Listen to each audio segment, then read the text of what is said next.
ইরানের ধর্মীয় নেতা আয়াতুল্লাহ আলী খামেনি। তার মর্মান্তিক মৃত্যু সারা পৃথিবীকে কাঁদিয়েছে, সারা পৃথিবীর মানবতাকে কাঁদিয়েছে, শুধু ইসলামপন্থী নয়।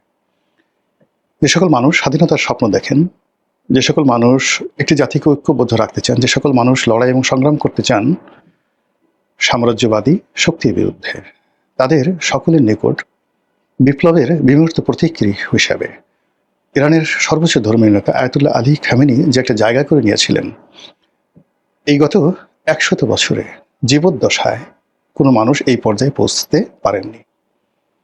তার শিক্ষা, তার দীক্ষা, তার ব্যক্তিত্ব, তার মাধুর্যময়তা, তার শব্দচয়ন, তার শান্ত এবং সুষ্ঠ মূর্তি, সব মিলিয়ে তিনি ছিলেন এক অনন্য বিশ্বমানব।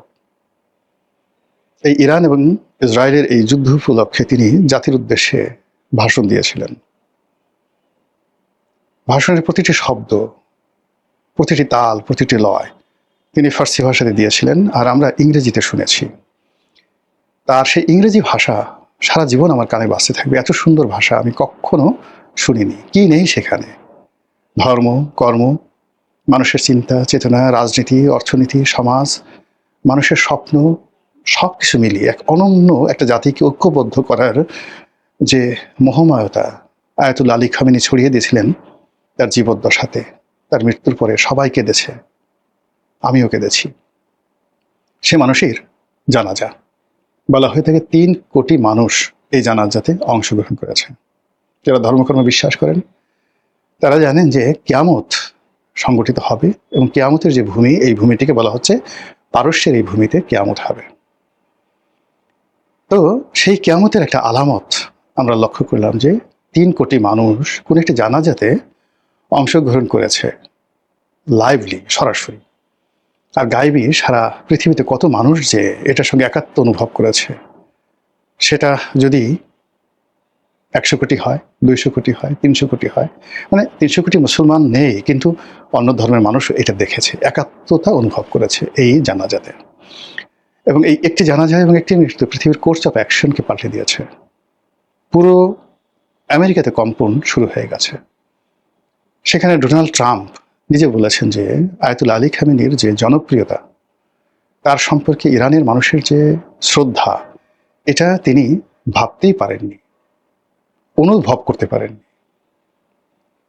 তো যেটি হলো যে আমেরিকার যে শ্লাঘা, আমেরিকার যে জিঘাংসা, আমেরিকার যে অহমিকা, আমেরিকার যে বোধ এবং বুদ্ধি, সব কিছুতে আয়াতুল্লাহ আলী খামেনি তার জীবন, তার মৃত্যু, তার জানাজা, সব কিছুর উপরে রীতিমতো প্রচণ্ডভাবে চাবুকের আঘাত দিয়েছে। আমেরিকা কখনো এই অপমান ভুলতে পারবে না। ভিয়েতনাম যুদ্ধে তাদের যে ঘটনা ঘটেছে, তারপর লিবিয়াতে, ইরাকে তারা যেভাবে অপমানিত হয়েছে, কিংবা ধরুন যেভাবে তারা লাঞ্ছিত এবং অপমানিত হয়েছেন আফগানিস্তানে, এই সবগুলো, মানে তাদের এই রাষ্ট্রটা সৃষ্টি হওয়ার পরে সবগুলো অপমান, সবগুলো অমর্যাদা, সবগুলো পরাজয় একত্র করলেও ইরানের কাছে তারা যে অপদস্থ হয়েছে, অপমানিত হয়েছে, তার 1% হবে না। ইরান প্রতিটি অহংকারী আমেরিকান, প্রতিটি যুদ্ধবাজ অহংকারী আমেরিকান, প্রতিটি দাঙ্গাবাজ আমেরিকান, সৈন্য থেকে শুরু করে রাজনীতিবিদ, সবার একেবারে মস্তিষ্কে যে প্রতিটি নিউরন, সেই নিউরনের মধ্যে পরাজয়ের বীজ বপন করে দিয়েছে। ফলে সময়ের তাগিদে আমেরিকা মেনে নিয়েছে, নেগোসিয়েশন করেছে, দেয়ালে পিঠ থেকে গেছে, কিন্তু তারা এই অপমান কোনোদিন ভুলবে না। এবং শেষ সময়টা পর্যন্ত তারা একেবারে পতনের সর্বশেষ পর্যায় পর্যন্ত, যেভাবে ট্রয়ের সঙ্গে, ট্রয় নগরী ধ্বংস হয়েছিল, মানে যেভাবে ইলিয়াড এবং অডিসি মহাকাব্য রচিত হয়েছিল ইরানকে নিয়ে, ঠিক এরকম ইরানের মাটিতে মহাকাব্য রচিত হবে, সেই শাহনামার মতো নতুন মহাকাব্য রচিত হবে। এবং সেই মহাকাব্যে যেভাবে রুস্তুম একজন মহাবীর, তেমনি এ যুগের সেই মহাকাব্যে আয়াতুল্লাহ আলী খামেনি নাম স্বর্ণাক্ষরে লিখিত থাকবে। আমাদের বাংলাদেশ থেকে অনায়াসে বহু মানুষ সশরীরে গিয়েছেন, আর বহু মানুষ দূর থেকে সমর্থন জানিয়েছেন, যাওয়ার ইরাদা বা ইয়াদ তাদের ছিল। আমাদের স্পিকার মহোদয় সেখানে গিয়েছেন, ইরানের স্পিকারের সঙ্গে তার সৌহার্দ্যপূর্ণ বৈঠক চমৎকার হয়েছে। বাংলাদেশকে উদ্দেশ্য করে তারা কোরআনের একটি বিশেষ আয়াত তেলাওয়াত করেছেন। যে তেলাওয়াতে আমাদের জুলাই যে বিপ্লব, সেই জুলাই বিপ্লবকে জুলাই আগস্ট বিপ্লবকে তারা সম্মান জানিয়েছেন। আমাদের সংসদের নেতৃবৃন্দ জুলাই আগস্টের বিপ্লবী যারা আছেন তাদের কেউ কেউ সেখানে গিয়েছেন। ইটস গুড, এটা ভালো। কিন্তু সমস্যাটা যেটা হলো সেটা হলো ইরান এবং আমেরিকার যে যুদ্ধ, সেই যুদ্ধের সময় আমরা আমাদের দায়িত্ব পালন করতে পারিনি। আমরা বুক ফুলিয়ে ইরানকে সমর্থন দিতে পারিনি রাষ্ট্রীয়ভাবে, এবং আমরা আমেরিকাকে এবং ইসরায়েলকে ঘৃণা জানাতে পারিনি, জাতিগতভাবে পারিনি, দলগতভাবে পারিনি। এবং আমরা বিভিন্ন সময় হামাসের পক্ষে, ফিলিস্তিনের পক্ষে বিশাল মিছিল করি, কিন্তু যে হামাস ইরান তৈরি করেছে, যে ইসরায়েলের বিরুদ্ধে ইরান যুদ্ধ করেছে, যে গাজাকে টিকিয়ে রাখার জন্য একমাত্র মুসলিম রাষ্ট্র যারা তাদের শেষ রক্তবিন্দু দিয়ে তারা লড়াই করে যাচ্ছে, সে রাষ্ট্রটির উপর যখন আমেরিকা এবং ইসরায়েলের জুলুম চরম পর্যায়ে পৌঁছে গেল, আমরা শব্দ করতে পারিনি। আর এই কারণে ইরানের অভিমান ছিল, ইরানের কষ্ট ছিল। ফলে যখন সাময়িকভাবে হরমুজ প্রণালী খুলে দেওয়া হলো, বাংলাদেশের একটা জাহাজ ওখান দিয়ে পার হচ্ছিল, সেই জাহাজটিকে ইরান আটকে রাখে, অনেক দিন পর্যন্ত ইরান আটকে রাখে। পরবর্তীতে যে কোনো কারণে এটা ছেড়ে দেয়। এখন ইরান বিজয়ী হয়েছে, আমেরিকা পরাজিত হয়েছে, আর আমরা বাঙালি সবকিছু ভুলে এখন তেহরানের দিকে ধাবিত হচ্ছি। ইরানকে ভালোবাসার চেষ্টা করছি, আয়াতুল্লাহ আলী খামেনির জানাজাতে উপস্থিত হচ্ছি। যে মানুষ জীবিত অবস্থায় হাহাকার করেছে একটু সহানুভূতির জন্য, যে মানুষ জীবিত অবস্থায় প্রাণান্ত চেষ্টা করেছে এই পৃথিবীর দিকে তাকিয়ে একটা নিঃশ্বাস নেওয়ার চেষ্টা করেছে, কে তাকে সমর্থন করে? কোন রাষ্ট্র তার দিকে বন্ধুত্বের হাত বাড়ায়, গোপনে তাকে সহযোগিতা করে? আমরা করিনি। কিন্তু এখন তার মৃত্যুর পরে আমরা সদল বলে জানা যায় হাজির হতে, মানে যাকে বলা হয় রীতিমতো তেহরান ছুটে গেছি। এটি আমরা যে দুর্বলের শক্তের ভক্ত নরমের জম, এটা এই প্রথম প্রমাণিত হলো, নাম্বার ওয়ান। আর এতে কি আলটিমেটলি আমাদের কোনো উপকার হবে? কোনো উপকার হবে না। ইরান এরকম একটা নেশন, এরকম একটা জাতি, তারা আগামীতে সুপার পাওয়ার হিসেবে আসছে। তাদের এই যে যুদ্ধবিধ্বস্ত দেশ, এই দেশটি পুনর্গঠন করার জন্য তারা আলটিমেটলি গোপনে এবং প্রকাশ্যে $300 বিলিয়ন, আমাদের টোটাল রিজার্ভ আছে এখন 37, তো তারা $300 বিলিয়ন ইতিমধ্যে আমেরিকা এবং তার মিত্রদের কাছ থেকে আদায় করার সকল ব্যবস্থা করে রেখেছে, এবং টাকা তাদেরকে দিতে হবে।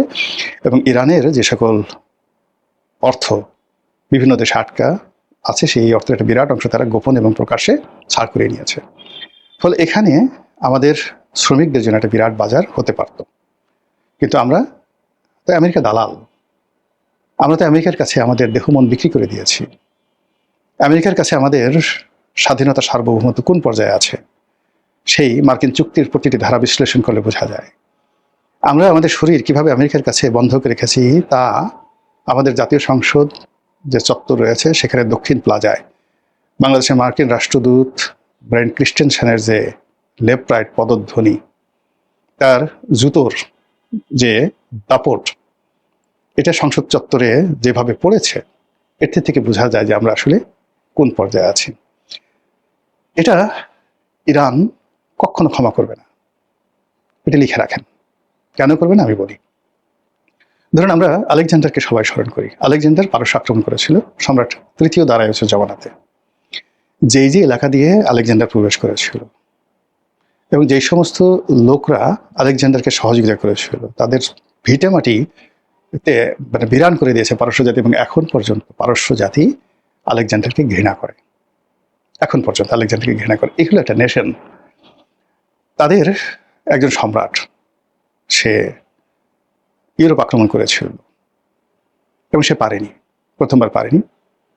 তিনি ছিলেন সম্রাট দারায়ুস।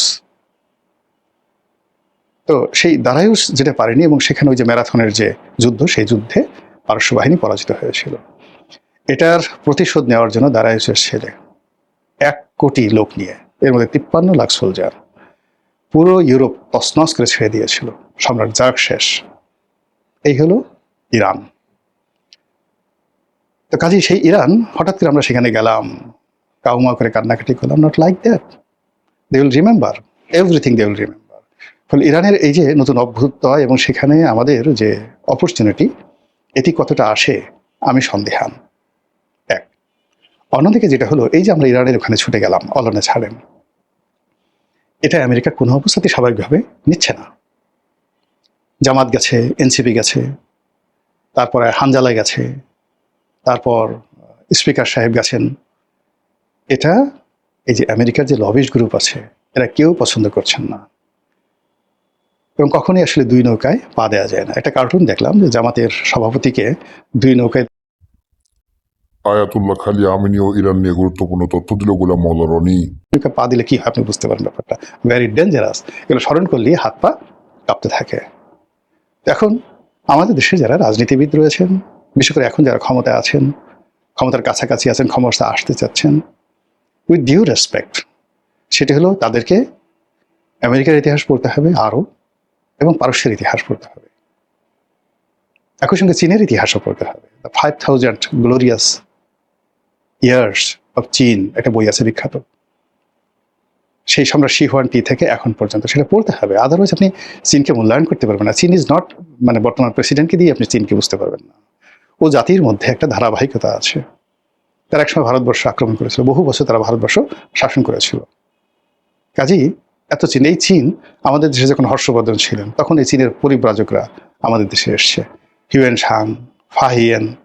আমরা বাঙালিরা কি কখনো চীনে গেছি, দুই কলম লিখেছি? ওরা তো আমাদের আসছে। এখন ওই ধরনের বাঙালির ইতিহাস পেতে হলে আপনাকে সেই ফাহিয়েনের কাছে যেতে হবে, হিউয়েন সাংয়ের কাছে যেতে হবে, ইবনে বতুতার কাছে যেতে হবে। বাঙালির ইতিহাস যদি আপনাকে পেতে হয়, তাহলে সেই যাকে বলা হয় অন্যান্য যে সকল ইতিহাসবিদ রয়েছেন তাদের কাছে যেতে হবে। আমরা বাঙালিরা 1000 বছর আগে আমরা কোনো লেখা আপনি পাবেন না। তো সেই দিক থেকে এই যে আমরা যে আচরণগুলো করেছি, অস্থির আচরণ করছি, আমরা অসংলগ্ন আচরণ করছি, আমরা আনপ্রেডিক্টেবল আচরণ করছি। ইরান যাচ্ছি, চীন যাচ্ছি, পাকিস্তান যাচ্ছি, আমেরিকা যাচ্ছি, যে আসছে তাকে সব কিছু দিয়ে দিচ্ছি, ছেড়ে দিচ্ছি। আসেন আমার ঘরে আসেন, তুমি এসো এসো আমার ঘরে এসো, বাহিরে আর থেকো না। সংসদ খুলে দিলাম, গণভবন খুলে দেবো, দখলে বঙ্গভবন খুলে দেবো। বন্ধু তুমি আমাকে ভুলে যেও না, ছেড়ে যেও না।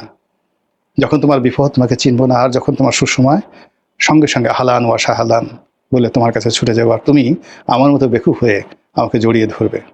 এই যে বাঙালির যে অথর্বতা, নির্জীবতা, সেই নির্জীবতা এই যে সামনের যে দিনগুলো আসছে, বৈশ্বিক যে পরিস্থিতি, জিও পলিটিক্স, আমাদের আঞ্চলিক রাজনীতি, সেই রাজনীতিতে এখন যারা ছড়ি ঘোরাচ্ছেন, তারা সবাই দেখবেন যে নিজেদের চাবুক নিজেদের পিঠে তারা মারছেন।